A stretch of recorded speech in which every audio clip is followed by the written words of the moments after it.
Hello, lovely ladies and gentlemen. This is Paolo, your host today. And today I want to talk about a video and an interview that I did with a very interesting scientist. So he is, as I said in the title, a top secret scientist. So welcome back on a conversation on artificial intelligence. And if you're new to the channel, it is an honor and privilege to have you here. If you're coming back, thank you so much for putting your trust on us.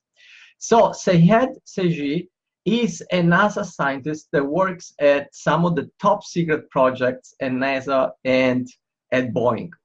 So that's why it's interesting to look into this interview today. I'm just kidding. He works to a number of top secret projects, but luckily many other scientists that have left academia and they go working in some of these for-profit / governmental research organizations. He has kept a strong tie with the University of Southern California in Los Angeles, and for them is working on a very interesting project related to broad artificial intelligence. Now, why is this of interest? It is of interest because so far, and what you have usually seen in the market are devices and applications that are very specific. But what Seyed works on is really basically the real mimicking of human intelligence. So how do we create human intelligence into machines? So that's why the interview was interesting. If you're interested to learn more, just subscribe to the channel. And for the time being, let me just cover a couple of points that were discussed in the interview. So point number one, I found it very interesting that for the first time, somebody working in the broader field of artificial intelligence could give me a good explanation on how they would explain to the broader public what is the difference between artificial intelligence, machine learning, and deep learning. Particularly, he did a great job to explain the difference between machine learning and deep learning. So I really recommend that you watch the entire interview.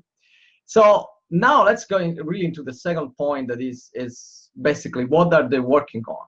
And to understand what they're working on, we need to understand what are the limitations of technologies of today. So for example, like the Google Home, the Alexa, Amazon Alexas, and so on. Most of these applications usually have a lack of two things. One, they cannot generalize. So for example, if you determine as a human being, if you find out that in order to activate this pen, you have to push this button, okay? For you, once you understand this concept, you can easily generalize it to another type of pen, like take this pen where you have, in order to activate it, you have to push here. So that's what a human being would do. But actually, for a machine, even for an intelligent machine that uses deep learning, this extension is not so trivial. And usually the systems are focused on a narrow application. The second problem with today, we say real applications of machine learning / artificial intelligence, is that they are also limited in sensory. So it means that they are built around one specific type of sensory. It could be vision, it could be text, it could be voice, it could be some kind of sensor in the car. But overall, if you really look at how a human being thinks and operates, we sense the entire environment, we get information from multiple dimensions, and then we process all of them in a combined way. And that's not yet the case for the broader applications that we see today in technology. And one of the typical examples that I have already discussed in previous videos are things like the Google Home. If you start a conversation, as soon as you go out of a certain directions, then you're basically frightened. They cannot really talk to these guys with these devices anymore. So that was a very interesting part of the interview where we explain what is the research going on in broader artificial intelligence. The third message from the interview is basically responding to questions, when are we going to see this new, any application of this research going on? And the answer is pretty interesting because there are already some projects that they're taking over with the US military. Some of these projects basically entails, training soldiers in the battlefield, and so basically creating virtual humans that can act and interact in a variety of ways, like saying things and acting in certain things in certain ways, and so on. So some applications in the military are already happening, and that's, as you know, it's a typical situation where the government, and particularly the defense, is pushing for the next wave of technology innovation. Now, if you really look at the past, we had the DARPA challenge for the autonomous vehicle that launched around 2004, 2005.